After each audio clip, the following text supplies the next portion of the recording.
Hey, what's up, everybody? Welcome to another Storytime Quickies of the Grimm's Complete Fairy Tales. Tonight's going to be a double feature for you. We're doing Tale 41 and 42. But before we get into that, if you're watching from YouTube, make sure you're hitting the like, subscribe down below. Make sure you comment on the videos.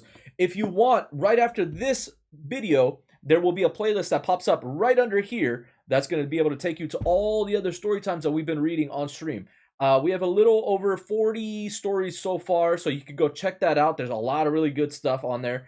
There's my channel that's going to be popping up right over here on this side at the end of the video. Go follow that, all right? It'll lead you to my YouTube channel, which you can subscribe to. Thank you. All right, and let's get started into tonight's tale. Quickie, all right? Tale number 41, Mr. Korbes. There was once a cock and a hen who wanted to take a journey together. So the cock built a beautiful carriage, which had 4 red wheels and harnessed 4 mice to it. The hen seated herself in it with the cock, and they drove away together. Not long afterwards, they met a cat who said, "Where are you going?" The cock replied, "We are going to the house of Mr. Korbes." "Take me with you," said the cat. The cock answered, "Most willingly. Get up behind, lest you fall off in front. Take great care not to dirty my little red wheels. And you little wheels, roll on, and you little mice, pipe out, and we go forth on our way to the house of Mr. Korbes." After this came a millstone, then an egg, then a duck, then a pin, and at least a needle, who all seated themselves in the carriage, and drove with them. When, however, they reached the house of Mr. Korbes was not there. The mice drew the carriage into the barn.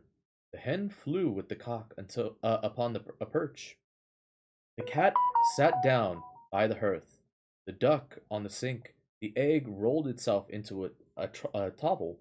A towel. Ugh. The pin stuck itself into the chair cushion. The needle jumped onto the bed in the middle of the pillow, and the millstone laid itself over the door. Then Mr. Korbes came home, went to the hearth, and was about to light the fire, when the cat threw a quantity of ashes in his face. He ran into the kitchen in a great hurry to wash it off, and the duck splashed some water in his face. He wanted to dry it with the towel, but the egg rolled up against him, broke, and glued up his eyes. He fell in a passion, and threw himself on his bed. But as soon as he laid his head on the pillow, the needle pricked him, so that he screamed aloud, and was just going to run out into the wide world in his rage. But when he came to the door, the millstone leapt down and struck him dead.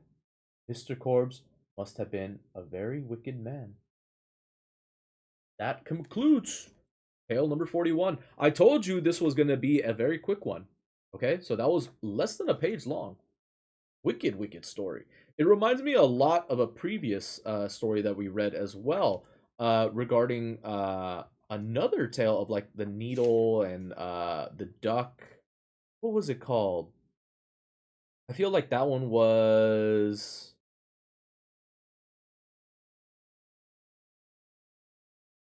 it the I feel like that one must have been the pack of ragamuffins, maybe. I think that might have been the pack of ragamuffins. Yeah, because I don't see any other one on here that could have been that one. Yeah, the pack of ragamuffins, maybe. That had the 3 little men in the woods, the 3 spinners, Hansel and Gretel, White Snake, Straw, the Coal, and the Bean. Yeah, none of these, no. Maybe it might have been the pack of ragamuffins was the one that I was thinking about. But very similar characters, just a little bit quicker, a lot shorter than the pack of ragamuffins for sure. Okay. Uh, Now for part dos, Tale 42, The Godfather. A poor man had so many children that he had already asked everyone in the world to be godfather. And when still another child was born, no one else was left whom he could invite. He knew not what to do, and in his perplexity, he lay down and fell asleep. Then he dreamed that he was to go outside of the gate and ask the first person who met him to be godfather. When he awoke, he was determined to obey his dream, and went outside the gate and asked the first person who came up to him to be godfather. The stranger presented him with a little glass of water and said, "This is a wonderful water. With it you can heal the sick. Only you must see where death is standing. If he is standing by the patient's head, give the patient some of the water and he will be healed. But if death is standing by his feet, all trouble will be in vain, for the sick man must die." From this time forth, the man could always say whether a patient could be saved or not, and became famous for his skill, and earned a great deal of money. Once he was called in to the child of the king, and when he entered, he saw death standing by the child's head, and cured it with the water. And he did the same a second time, but the third time death was standing by its feet. And then he knew the child was meant to die. Once the man thought he would visit the godfather and tell him how he had succeeded with the water. But when he entered the house, it was such a strange establishment. On the first flight of stairs, the broom and shovel were disputing and knocking each other about violently. He asked them, "Where does the godfather live?" The broom replied, "One flight of stairs higher up." When he came to the second flight, he saw a heap of dead fingers lying. He asked, "Where does the godfather live?" One of the fingers replied, "One flight of stairs higher." On the third flight lay a heap of dead skulls, which he again directed him to the flight beyond. On the fourth flight he saw fishes on the fire, which fizzled in the pan and baked themselves. They too said, "One flight of stairs higher." And when he had ascended the fifth, he came to the door of a room and peeped through the keyhole, and there he saw the godfather, who had a pair of long horns. When he opened the door and went in, the godfather got into bed, great hurry, and covered himself up. Then said the man, "Sir godfather, what a strange household you have. When I came to your first flight of stairs, the shovel and broom were quarreling, beating each other violently." "How stupid you are," said the godfather. "That was the boy and the maid talking to each other. But on the second flight I saw dead fingers lying." "Oh, how silly you are. Those were some roots of scorzonera." On the third flight lay a heap of dead men's skulls. "Foolish man, those were cabbages." On the fourth flight I saw fishes in a pan, which were hissing and baking themselves. When he had said that, the fishes came and served themselves up. And when I got to the fifth flight, I peeped through the keyhole of a door, and there, godfather, I saw you. You had long, long.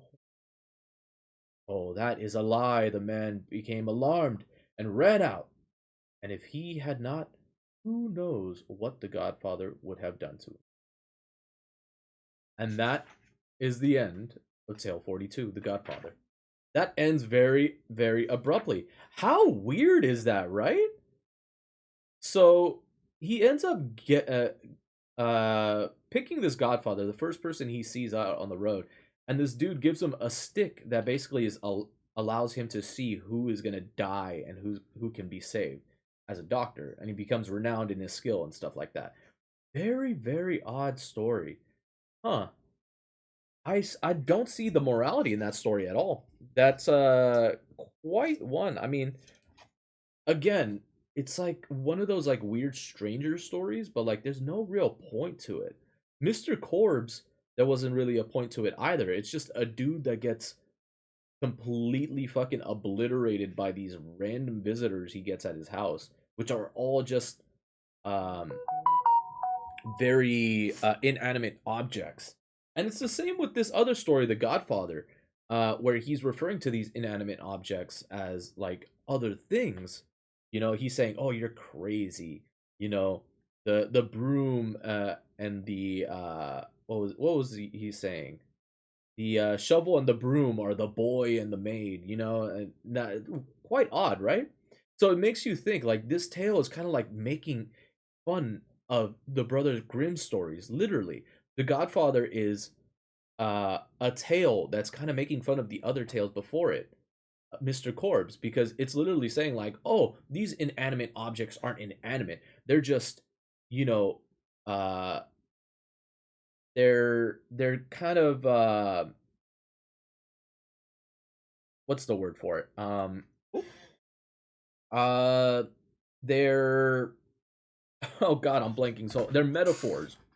They're metaphors for other things, and it kind of is making fun of itself in a way. I'm kind of wondering if these stories are in order of how the brothers Grimms discovered them, wrote them down, or if they're kind of just like in random order. Because this tale of the Godfather is quite funny, and it's like it's 40 stories in, 40 it's 42 stories in at this point. So you've already read a great deal of tales, and then you hit this one and you're thinking, "Oh man, you know, you're reading from the perspective of very unreliable uh observers in a lot of these stories. So you can't necessarily take them with a grain of salt either. Quite interesting. A lot of serious stories so far up to this point, but this one right here is quite funny. It's almost sarcastic in a way. I like it. I didn't like it at first, but the more I thought about it, I'm like, huh. As a whole, as like when you have this story put together in this book, it makes a lot of sense. But the story by itself, I don't feel like it would make sense at all. So that ends today's Storytime Quickie 41 and 42, Mr. Korbes and The Godfather. So if you guys liked what you were watching, down here there should be a playlist that pops up for other Storytime Quickies. Go and check that out. You can find some other stories on there. I have my channel pops up right over here. Go follow, subscribe, whatever it is, that good stuff. If you like to watch live, my Twitch is twitch.tv/StigmaXOXO. Go check that out. I usually go live sometime around 9:30, 10:30ish. Sometimes I do post up on my Twitter when I'm going live. You can find me at StigmaXOXO on there as well. So go check that out. Thank you so much. If you're watching, make sure you comment as well. It helps out with the algorithms. Make sure you like down below. Thank you, thank you, thank you. And I'll catch you for the next Storytime Quickie. See you next time. Bye.